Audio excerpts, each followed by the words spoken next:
But when I went to Marceline, I was actually expecting it to look exactly like Main Street USA, and it doesn't. But yet there's little hints of it, and you can still kind of get the feel of it, and it's still you understand some of the magic of what it must have been like for a young Walt to see Main Street. And when the whole town would get together and there would be a 4th of July or some celebration in town. And I've actually got a goal, I think this year, if I can manage it, I want to go up there on the 4th of July and celebrate there on Main Street, there in Marceline, because they do have a whole thing at the park. So I'm like, I want to get that feeling of whatever Walt must have felt whenever they had that, to where he wanted to capture that. Even though the look and feel of it is actually from another town in Colorado, and it's not Fort Collins, is it? It is Fort Collins. Harper Goff designed it after his hometown of Fort Collins, Colorado. So if you go there, you're going to feel like you're on Main Street, because a lot of the buildings are literally lifted from Fort Collins's Main Street and placed on Main Street at Disneyland. And there are parts of Fort Collins that do indeed feel still like Main Street. See, next time I go to Colorado, I got to go to Fort Collins now. Yes, you do. Because I don't think even as a kid, we used to go to Colorado all the time. And I know we've always went through Denver. We went to the Rocky Mountain National Park. I've got some family over on the other side in Grand Junction that last time I was in Colorado, we went there. But I don't know if I've been through Fort Collins, but now it's like a goal. I have to go. Although it'll be another one of those trips that until I get my wife into a park, she's not going to get it. Well, make sure you visit Fort Collins on a non-peak day so that the admission price is less. Ba-dum-bum. Oh, my goodness. Any other things that spring to mind? Oh, other than the fun thing is how this is set up still as theater, is the windows there on Main Street where you have these credits of all these Disney legends are pretty much like the credits of a movie at the beginning. Anybody have some favorites of windows you like to visit? No, I've actually been on Main Street when windows have been given away. Wow! And so those kind of stick in my mind a little more than others. But no, just walking down Main Street and reading all of them. Some of them you need a telephoto lens to see, but. But, if you look at them, they're very entertaining. They're very well done, and definitely worth your time if you've never done it. Just take some time and stroll down Main Street USA very slowly and look at each window. Mm-hmm.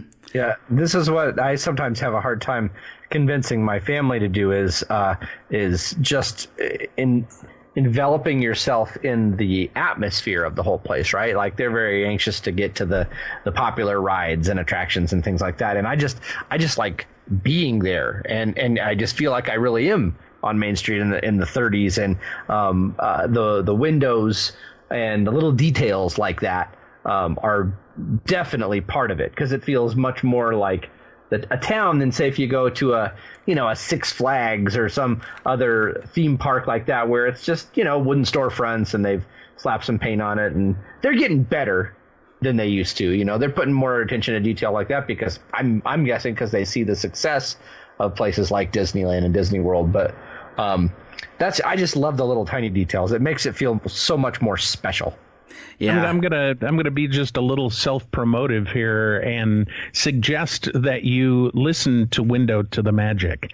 I've got about 600 episodes up there, and the entire idea behind the show is enveloping yourself. Literally, my tagline is surround yourself with the magic. And so exactly what you're trying to get your family to do is get them to listen to some episodes, and then find one that really resonates with you and share it with them. And they might actually be able to slow down and enjoy the park rather than just running for the e-tickets. Yeah, absolutely. And I have listened to your show, so maybe that's why I feel that sense of enjoyment in the atmosphere. But There you go. Yeah, and I know next time I think all these guys are at Walt Disney World. I've got a goal of a few windows I need to look for because I'm holding right here in my hand. They had this Club 55 special thing at the Walt Disney Hometown Museum in Marceline back in 2016 as part of their speaker series. And Sully, I can't remember his last name, but he just went by Sully.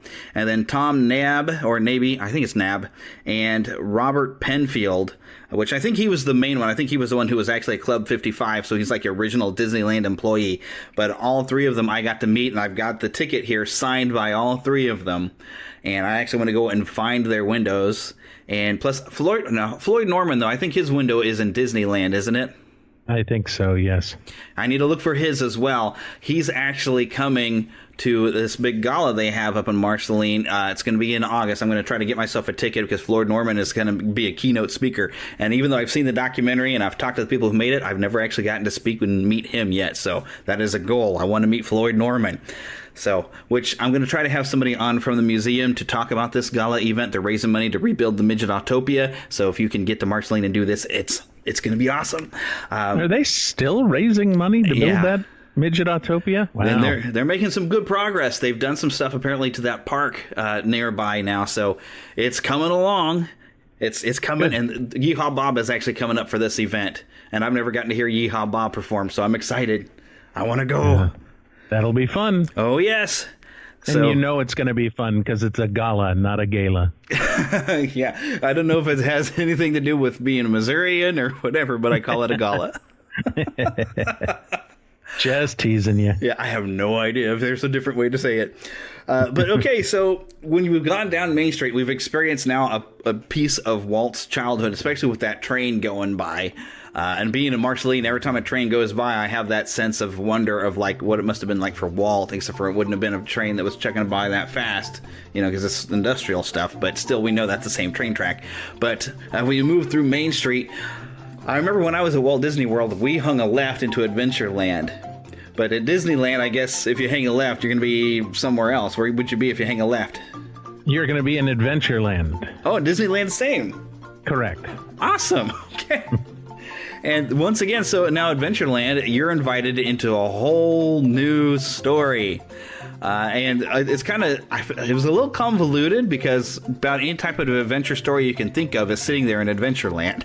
I think the first thing I remember seeing was the Aladdin flying carpets and the two camels that would spit. It's the very first thing I see. So you've got a little portion of Aladdin, but just a little further around was where the Jungle Cruise was placed. So it's very kind of interesting because you feel like you're a little bit in Agrabah, then all of a sudden you're in the jungle, and if you go another 10 feet, you're at Pirates of the Caribbean. It's just like a mishmash of things. Is that kind of how Disneyland is? No, not really. It's kind of got the Adventureland Bazaar feel all the way through it. You get a little bit of a difference because you have the tiki room right there at the entrance. So you have the Tahitian area, and then you go off into the jungles. But Indiana Jones and the Temple of the Forbidden Eye is back there, and everything is just kind of jungle related back there. So it's very nice. So it's pretty much visiting the jungle and having various adventures all in one area. Because I think, it might have been the first thing we actually did when we were there is we went up into the Swiss Family Robinson treehouse. So I don't know if the Tarzan treehouse is in. I figure that's Adventureland, isn't it? It is, yes. We call it the Swiss Family Stairmaster because when I was doing my walks a while back, we would use that as a stair stepper.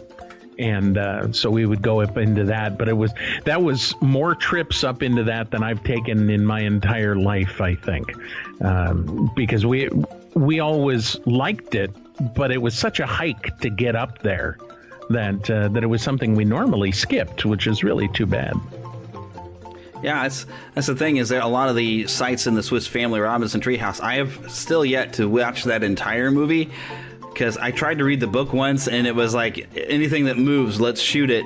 And I was like, I don't understand this. It seems like the people who wrote this really had no idea about any animal life. And and it seemed pretty clueless. And then I tried to watch the movie, and it's so over the top with some of its cheese that I just kind of like get lost. Like, what? I know my wife really likes that movie, but I haven't been able to sit through it. So, as far as Adventureland goes, do y'all have a favorite story that gets told to you while you're in there? Basically, I guess